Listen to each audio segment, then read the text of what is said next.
నమస్తే, welcome to our channel A91. నిన్న ముఖ్యమంత్రి రేవంత్ రెడ్డి గారు, మాజీ ముఖ్యమంత్రి కేసీఆర్ గారు పక్కపక్కలనే భారీ బహిరంగ సభలు పెట్టారు.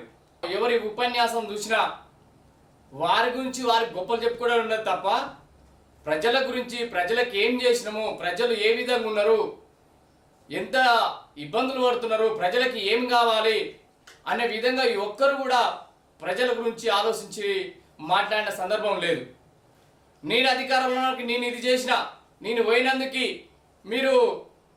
నేను పోయినందుకు ఇంకా ఇబ్బంది పడుతుంది తప్ప మరి నేను ఎందుకు పోవాల్సి వచ్చింది, నన్ను ఎందుకు ప్రజలు ఓడగొట్టవలసిందని అటు కేసీఆర్ గారు కానీ ఇటు ముఖ్యమంత్రి రేవంత్ రెడ్డి గారు కూడా నన్ను గెలిపించినందుకు నేను ప్రజలకి ఏ విధంగా ఇప్పుడు చేయగలుగుతున్నా, ఏం చేస్తున్నా, ప్రజలు ఏ విధంగా బాధలు పడుతురా, సుఖపడుతురా, అన్నిటికీ వాళ్ళకి కావాల్సిన అవసరాలు ఏంటి, అసలు ముఖ్యంగా విద్యా వైద్యం గురించి ఎక్కడ కూడా ప్రస్తావన లేదు.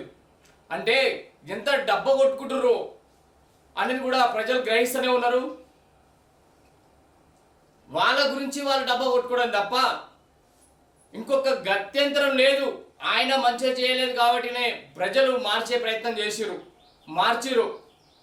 ప్రజలు ఆయన మంచిగా చేస్తున్నాడన్న ఉద్దేశంతో 10 సంవత్సరాల నుంచి ఏం చేసిండు, ప్రజలకి కావలసిన అవసరాలు ఎక్కడ కూడా వాళ్ళ గురించి ఆలోచించిన సందర్భం లేదని ప్రజలు మార్చి గత్యంతరం లేక ఎవరైతే ఈయన బాగు చేస్తాడే మన ఉద్దేశంతో ఈయనకి అధికారం ఇస్తే ఈయన ఏం చెప్తుండు ఆయన ఇచ్చే ఉపన్యాసాలలో కానీ ఆయన గురించే, ఆయన ఏం చేసిండు, గతంలో చేసిన ఆయన గురించే మాట్లాడుతుంది తప్ప ఇప్పుడు చేయాల్సిన ఏంది, నేను ఈ విషయాన్ని ఎందుకు చేయగలుగుతున్నా, ఏం మంచి ఏం చేస్తున్నా, చెడేం చేస్తున్నా, యూరియా ఎందుకు అంతలేదు, సకాలంలో ప్రజలకి ఉపకార వేతనాలు, స్కాలర్షిప్లు సకాలంలో అందుతున్నాయా, వారు సకాలం చదువుకునే ప్రయత్నం చేస్తురా, కాలేజీలలో కట్టే ఫీజులకి వారికి ఇబ్బందులు లేకుండా గవర్నమెంట్కి వెళ్ళి ఆ ఒక ఉపకార వేతనాలు మంజూరు చేస్తురా, వైద్యం గురించి ఆలోచిస్తురా, ఈ విధంగా ఎందుకు కానీ అలాంటి విషయాల గురించి కూడా ఎక్కడ కూడా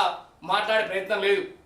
ఇక ఈరోజు పేపర్లో చూస్తే బారాసాకు ప్రతిపక్ష హోదా కూడా దక్కనీయం, 2034 వరకు మాదే అధికారం, 40 ఏళ్ల పాటు పదవులు ఇస్తే జీవన్ రెడ్డి కాంగ్రెస్ను మోసం చేశారు. 2 విడతల్లో రైతు భరోసాకి 5,700 కోట్లు ఇచ్చాం, వచ్చే నెలలో మరో 3,300 కోట్లు ఇస్తాం. నస్తూర్పల్లి బహిరంగ సభలో సీఎం రేవంత్ రెడ్డి వచ్చే ఎన్నికల్లో బారాసాకు ప్రతిపక్ష హోదా కూడా దక్కకుండా చేస్తాం, కార్యకర్తల సాక్షిగా ఇదే నా సవాల్ అని ముఖ్యమంత్రి రేవంత్ రెడ్డి స్పష్టం చేశారు. ప్రజాపాలన పోవాలని ఒక పెద్ద మనిషి అంటున్నారని ఫామ్ హౌస్ లో పండుకున్న ఆయన మళ్ళీ ఎందుకు కావాలని అంటున్నారు. 1,00,000 మంది కాంగ్రెస్ జెండా మోస్తే ఈ ప్రభుత్వం వచ్చిందని, 70,000 ప్రభుత్వ ఉద్యోగాలు ఇచ్చినందుకు, రుణమాఫీ చేసినందుకు ఈ ప్రభుత్వం పోవాలా అని ప్రశ్నించారు.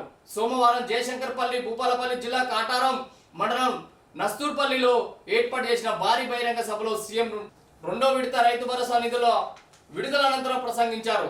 రూపాయలు 2 లక్షల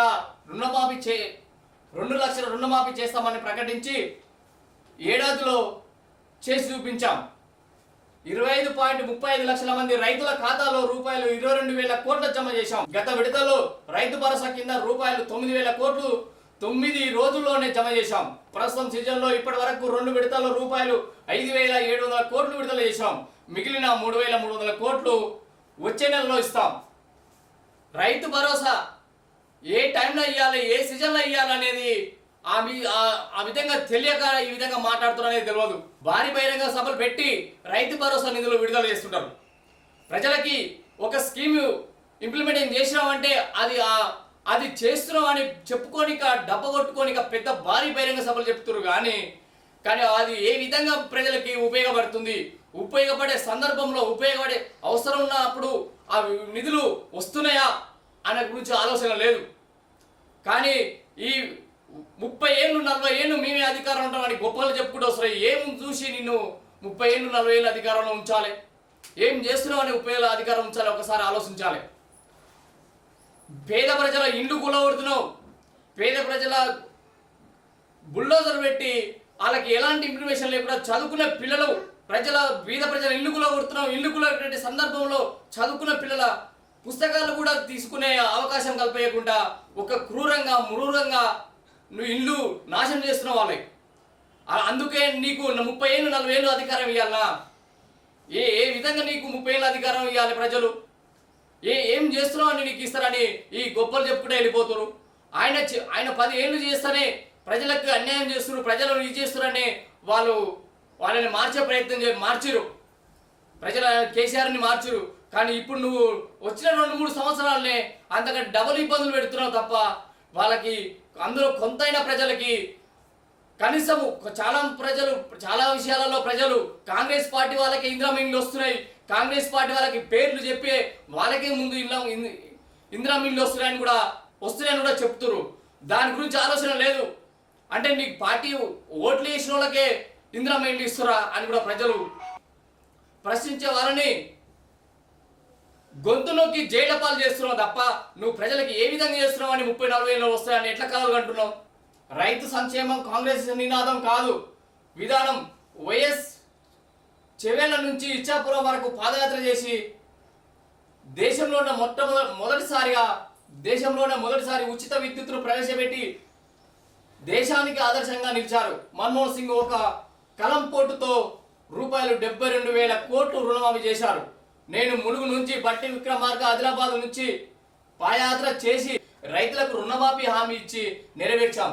రైతు భరోసా ద్వారా వారి కళల్లో ఆనందం తాండవిస్తుంది. దేశంలో వరి ఉత్పత్తి రాష్ట్రంలో అగ్రస్థానంలో ఉంది. రైతులు పండించిన వారితో 3.17 కోట్ల మందికి సన్నబియ్యం ఇస్తున్నాం. ప్రజాపాలన పోవాలా?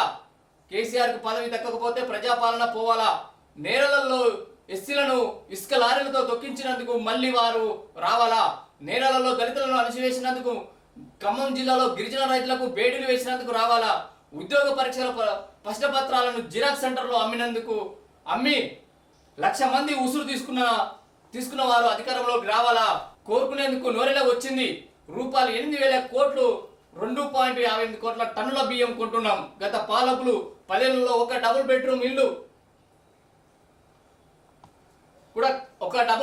కూడా కట్టలేదు. ఉండటానికి ప్రగతి భవన్ వాస్తు కోసం సచివాలయాన్ని కట్టించారు.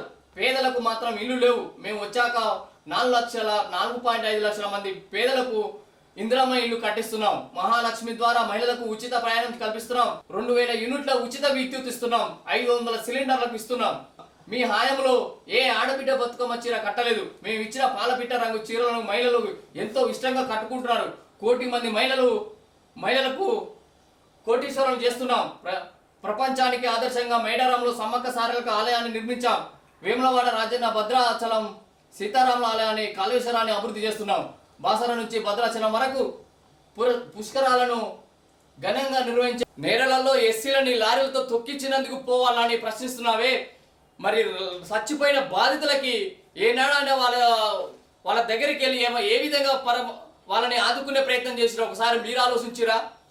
ఆయన గతంలో చేసిన అన్యాయాలను అడ్డు పెట్టుకొని నువ్వు అధికారంలోకి తప్పక నీకు ఓట్లేసారు తప్ప నువ్వేదో మంచి చేస్తావన్న ఆలోచనతోటి నువ్వు చెప్పిన మాటలకి మోసం పోయి చేశారు. మరి నువ్వే చెప్పిన విధంగా నేరలలో ఎస్సీల గురించి ఎక్కడైనా ఆలోచించి వాళ్ళ దగ్గర పోయి వాళ్ళకి ఏం జరిగింది, ఎంత అన్యాయం గురైందని వాళ్ళ గురించి ఆలోచించి ఎందుకు వాళ్ళకి కావలసిన అవసరాలను సమకూర్చలేదు? ఒకరు తప్పు చేసిరంటే దాన్ని ఇంకెన్నాళ్ళు చెప్పుకుంటా వాళ్ళ గురించి చెప్పుకుంటా నువ్వు అధికారం నుంచి ఈ కాలం గడుపుతున్నావు తప్ప అది చేసిండు, ఈయన తప్పు చేసిండు, మరి దాన్ని సరిదిద్దే ప్రయత్నం మరి మీరు ఎందుకు చేస్తలేరు? 500 రూపాయలకి సిలిండర్ ఇస్తున్నా అంటున్నావే, ఎంతమందికి వస్తున్నాయి సిలిండర్ ఒకసారి ఆలోచించరా? ప్రజలలోకి వెళ్తే నువ్వు ఇచ్చేది 10 మందికి, చెప్పేది లక్షల మందిలో నువ్వు చెప్పుకుంటున్నావు. నీ భారీ బహిరంగ సభలో చాలా పెద్దగా చెప్పుకుంటున్నావు. 200 యూనిట్ల కరెంట్ ఇస్తున్నట్టున్నావు. ఎంతమందికి వస్తుందో ఒకసారి ఆలోచన చేసినావా? అది ఏడా వస్తుంది, ఎవరికి వస్తుందని? సన్న బియ్యం ఇస్తున్నా అని చెప్తున్నావు. సన్న బియ్యంలో ఇసుక ఎంత వస్తుందో చూస్తున్నావా? సన్న బియ్యం తినే బాధితులు రేషన్ షాప్లలో లైన్లు నిలబడి వాళ్ళు ఎంత కొట్టుకుంటారు, ఎంత ఇబ్బందులు పాలవుతారు అని వాళ్ళ గురించి ఆలోచించినావా? ఆ బియ్యం ఎంత పరిశుభ్రంగా ఉన్నాయి, ఎంత మంచిగా ఉన్నాయని ఒకసారి చూసే ప్రయత్నం చేసిరా? చెప్పుకుంటారు కానీ దాని వెనుక ఏం జరుగుతుంది అనేది మాట్లాడరేది. అది మాట్లాడకుండా ప్రజలు ఇంకెన్నాళ్ళు మోసం చేస్తారు. నువ్వు ఇచ్చేది 10 మందికి. ఇందిరమ్మ ఇల్లు ఎవరికి ఇస్తున్నావు? గ్రామాలలో ఇందిరమ్మ ఇల్లు కాంగ్రెస్ ప్రభుత్వం, కాంగ్రెస్ లీడర్లకే ఇస్తున్నావు, కాంగ్రెస్ కార్యకర్తలకే ఇస్తున్నావు. ఇదేనా ప్రజాపాలన అంటే? కాంగ్రెస్ పాలన అని చెప్పుకోవటే ఇంకా బాగుంటది కదా, కాంగ్రెస్ ప్రజల పాలన అని చెప్పుకోవచ్చు కదా. ఇందిరమ్మ ఇల్లు ఎవరికి వస్తున్నాయి అనేది ఏంటన్నా దాని గురించి చర్చలు చేసిన ఇద్దరు, ఆయన చేసిన దాన్ని నువ్వు చేసిన దాన్ని గత్యంతరం లేదు. 34 ఏళ్ళు ఈ విధంగా పేద ప్రజలు నా అన్యాయానికి గురైకుండా చచ్చిపోతుంటే ఒకరి గురించి విద్యార్థులు ఫీజులు కట్టుకోలేక ఊరి శిక్ష చేస్తున్నారు. ఎక్కడన్నా మాట్లాడుతున్నావా? ఎవరికి ఉపయోగపడుతుంది ప్రజాపాలన? అధికారం రాకముందు నీ 6 గ్యారెంటీల్లో దళితులకి పట్టా భూములు ఇస్తున్నాను. ఎక్కడ ఇస్తున్నావు దళితుల భూములకి పట్టాలు? ఏమన్నా ఇచ్చినాడు ఒకటని చెప్పుకుంటా ఉన్నదా?